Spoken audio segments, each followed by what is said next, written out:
All right, so today I wanted to touch upon a subject that I feel pretty passionate about and something that I use on a daily basis. As creators, sometimes we spend a little bit too much time focusing on the gear or the settings or those sort of aspects of filmmaking and creation. But an idea or theme that I spend a lot of time thinking about both generally and specifically, and even discussing with my friends in this industry, is the idea of interactivity. How can I make my content feel super interactive and in general feel more playful, feel more fun, and really break that fourth wall? Now, probably the majority of the content that you consume is on your phone. I myself consume probably like 80% of my media vertically on my phone. The other 20% are on my laptop, on YouTube, or sometimes, just horizontally on my phone. But whether you're a content creator or you're a professional, either working in the space or you want to get into this space, the majority of media currently is consumed, I would say vertically, or at least it's more social first. Now, if you're familiar with my work or this channel, you know that I talk a lot about different transitions, different techniques, and really different ways to make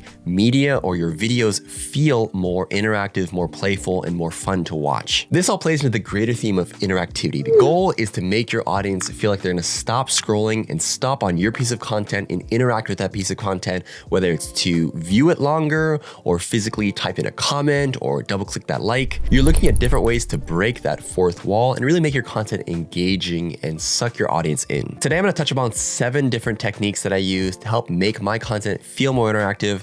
And I think a lot of these are really intertwined and things that you can apply to your content, both vertically, but also horizontally. All right, so first let's talk about lens choices. And when I wanna film content, specifically social first content, then I'm always going to reach for my ultra wide lenses. The main reason I like to shoot ultra wide for my social content is I like to make the viewer feel like they're a part of the environment that this clip or photo is being filmed in. Psychologically speaking, when you talk about a wider field of view, you're talking about more presence because you see more of the image. There's more context, and for the viewer, it almost feels like a person is in the room. To give context, if I'm in a room with someone where I'm trying to film somebody doing an action or speaking, I'm gonna choose a wider lens than perhaps, let's compare a 10mm to like a 50mm. If you're standing 1 or 2 meters away from your subject, a more compressed lens, like a 50 compared to a 10mm, is gonna give you a more compressed image, but it's also gonna be a lot more tight on your subject. And basically, you're not gonna see as much of your environment as if you were to shoot with a much wider, let's say like 16 or 10mm lens. The idea of creating interactive content is you want your viewer or your audience to feel like they're in the room with you.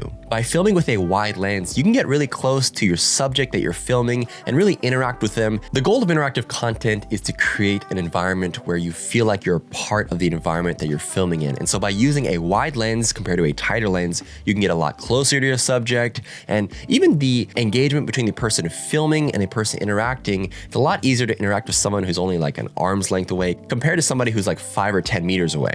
By using wider lenses, you obviously get a wider field of view, so that means there's more of the environment in your picture compared to somebody who's using a tighter focal length from the same distance. And one of the main benefits of using a wider lens is your perspective exaggeration. So oftentimes, if you use something wider than a 24mm, you'll start to get exaggerated features on the edges of your frames. Things will look a little bit distorted, a little bit cartoonish and unrealistic on the edges of your frames. And that's a good thing, because the more central that you get to your frame, the more normal that your features and ideally your subject looks. So a good rule of thumb is when I'm filming wide social content, I like to keep my subject centered and try to keep their facial features as centered as possible so that it avoids distortion on them, but also keeps the perspective nice and wide, a little bit distorted, and it creates that cartoonish, almost 3D effect. Real quickly, a few lenses that I highly recommend when you're shooting social content are the 10mm Laowa autofocus lens. I've made a whole video about this lens. I talk about it all the time. It's a great, super wide lens. Another great lens that I use oftentimes is the 16mm Sony lens. This is an f1.8 lens. I've also made a full video about this, and it's another great wide option. But really anything wider than I'd say 24, I think 20 is another great wide lens. Anything in that range, I think will work really well. If you're filming on an iPhone, then oftentimes I like to use the 0.5 lens. That's the ultra wide option. It gives you a great field of view and it gives you that same sort of perspective and feeling as something like the 16 or the 10mm lens. Moving on to number 2 is to move in and reduce the distance between the person filming and your subject or your actor. Now, why do you want to get close when you're filming social content or interactive content? One of the cautions is obviously something we spoke about when we talk about picking wider lenses is if you get away from the center of your lens, you start to get some distortion. By moving in and keeping your subject centered, you allow them to retain the majority of their normal features while having your environment become the part that's really distorted. The more important reason is you want to basically enter the physical personal space of the subject that you're filming. Now, psychologically, when you enter someone's personal space, the discussion or the information that you're receiving from them becomes more intimate. It becomes more of a personal conversation than somebody standing, let's say like 20 meters away, or some like news anchor style content where they're super far away. By entering that personal space, all of a sudden you create this personal conversation that you're entering with the subject in front of the lens. Micro expressions. So when you speak to somebody and you can see and you get really close, you see these little tiny expressions on a human's face. Those are indicators and they help build trust. And overall, it just feels more personal. It feels more interactive when you're closer to the lens and you've broken that sort of personal space, and coupled with obviously the wide field of view so that you still get a bit of the environment. When you get closer, it just feels like you're having a direct one-to-one conversation with whoever is in front of the lens. Number 3 ties in again with number 1s and 2, and that's creating depth in your visuals even while using wider lenses. So first, psychologically speaking, when you create depth, basically you're channeling your viewer's subject or attention to a single point. For social content, the easiest way to do this is to funnel your attention towards the center of the frame. So how do you do that? You add different elements in the foreground surrounding your frame to funnel that attention towards the center of your frame and towards your subject. You can do this with like soft foreground things. You can do this with environmental things. When you're framing your subject, you can include stuff slightly off-centered, slightly above them, use trees, use poles. You can use objects in your office. There are a bunch of different ways that you can frame things and help create that foreground depth and that background depth to really isolate your subject and get close and create that parallax effect. The tricky part about this is you don't want things in your foreground and your background too obtrusive. You don't want them stealing attention, whether that's in size, shape, or color. It's something that you have to play around with and just takes time and practice, is figuring out how to frame your subject in your environment where they have different elements that help build that frame of attention and that sort of narrow field of view towards the center of your frame, while also helping provide context and visual cues for your environment to understand where this content is taking place. And when working with lenses that don't have that shallow depth of field, this is a key indicator, and a key way that you can help build depth is by placing things in the foreground and the background to build that depth rather than just solely relying on like an f1.4 to help build that depth. If you've been paying attention to this channel over the last few years, you'll notice I've started to add animations to my videos. A lot of them are custom made, but if you're looking for simple, clean, Apple-like UI to incorporate into your edits, there are some incredible options by the sponsor of today's video, Motion VFX. Motion VFX is an industry-leading platform that supplies a massive library of plugins and templates that'll help level up your productions. What I've been diving into recently is their motion graphics templates, specifically this pack called M Keynote. It's a set of drag and drop elements that are just super clean. Things like sleek calendars for showcasing dates, smooth title slides that are fully customizable, or minimal charts and infographics you can animate in seconds. Whether you're editing in Premiere Pro, Final Cut, or even After Effects, you can just drop these into your timeline and instantly get that polished, modern look. The best part is how quick it makes the workflow. Instead of building everything from scratch every single time, you can spend more time in the creative and know that your graphics will still look very clean and super professional. So if you want to bring in that same polished motion graphics style into your own projects, check out M Keynote or check out any of the other Motion VFX presets and templates. They have a wide variety of styles. It'll all be linked in the description below. Thanks again, Motion VFX, for sponsoring today's video. Okay, so number 4 is one of my favorites, and it's physically interacting with the lens in your content. The way that I like to treat the lens or the camera is basically you're a fly on the wall in your subject's environment. Oftentimes the movements that I like to do are almost like an FPV drone, or the positions that I like to place myself are interesting, either top down or really low angle positions where you want to see your subject in their environment in a unique way, but also you're obviously trying to keep them centered and not too distorted. A lot of the transitions that you see on this channel and a lot of transitions that I talk about on my Instagram all the time are really interactive transitions, whether they're kicking the lens or brushing the lens or tapping the lens or different things that you can do, different physical movements that can really interact directly with your lens. This is probably the easiest way to break the fourth wall, and it's a telltale sign to create really social and fun content is by like grabbing the lens or physically interacting with the lens in different creative ways. You're basically selling the idea that obviously there's a camera filming your subject, and we all know that, and how's a fun and different way that you can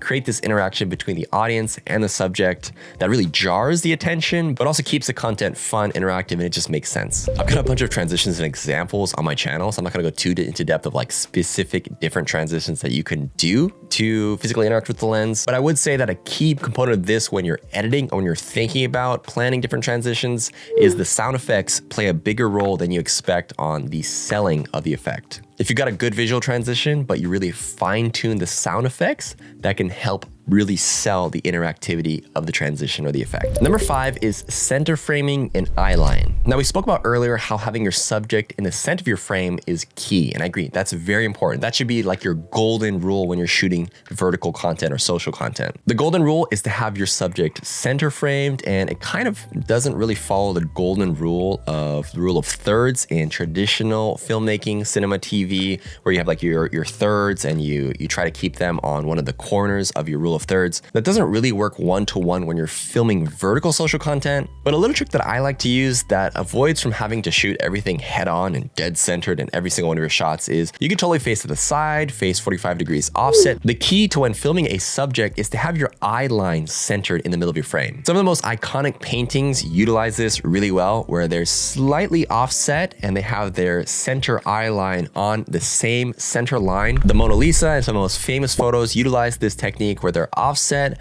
but their eye line is right down the middle of the frame. And this helps lead your eye and guide all of the lines towards the middle of the frame, towards your subject still. Number 6 is the subject movement dictates the camera movement. Now, basically this just means that the camera is reacting to your actor or actress or whatever movement that they're introducing. Now, what does this mean? For example, let's say your subject leans into your frame. That's a cue for the camera to also push in. Let's say the subject kicks your lens, then it's a subject for your camera to move backwards. Let's say your subject pushes the lens to the side. That's a cue for the lens to also move to the side and cut to a different scene. The key is that the picture changes with the operator. That really introduces a really human element, and it makes the content feel a lot more interactive. If you're just in your day-to-day life and someone points at something, naturally your eyes follow the motion of that movement and it'll follow the direction that someone pointed at. Rather than just have a static shot, a great way to introduce interactivity